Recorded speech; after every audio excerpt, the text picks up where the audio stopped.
আজ আমি নিত্য নতুন রেসিপি নিয়ে এসেছি চিংড়ি মাছের মালাইকারি। আমি প্রথমে তেলের মধ্যে দারচিনি, এলাচ আর গোটা গোটা জিরে দিয়েছি। তারপর পেঁয়াজগুলো হালকা ব্রাউন কালারে ভেজে নিয়েছি আর চিংড়ি মাছগুলো ভাজা হয়ে গেছে।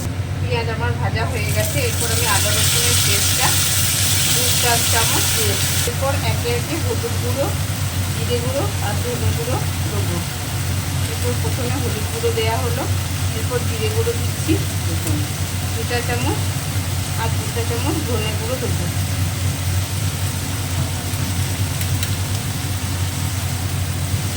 তারপর মশলাটাকে ভালো করে কষিয়ে নিয়ে আমি যে শাহি গরম মশলা আছে সেটা দেবো, কাশ্মীরি লঙ্কার গুঁড়ো। এরপর এর মধ্যে মশলা কষানো হয়ে গেছে, এরপর আমি শাহি গরম মশলা অ্যাড করছি।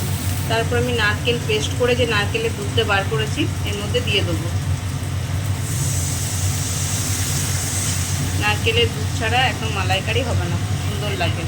একটা নারকেলের পেস্ট করে তারপর আমি দুধটা বার করেছি।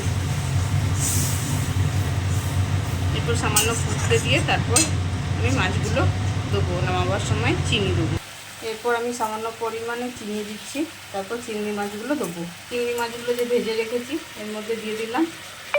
তারপর উপর থেকে তেল ছেড়ে এলে আমি নামাবো, আমার মালাইকারি কমপ্লিট হয়ে যাবে।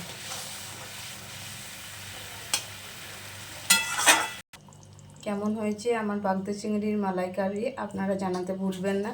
আপনারাও ট্রাই করে দেখবেন। বাগদা চিংড়ি মালাইকারি করেছি।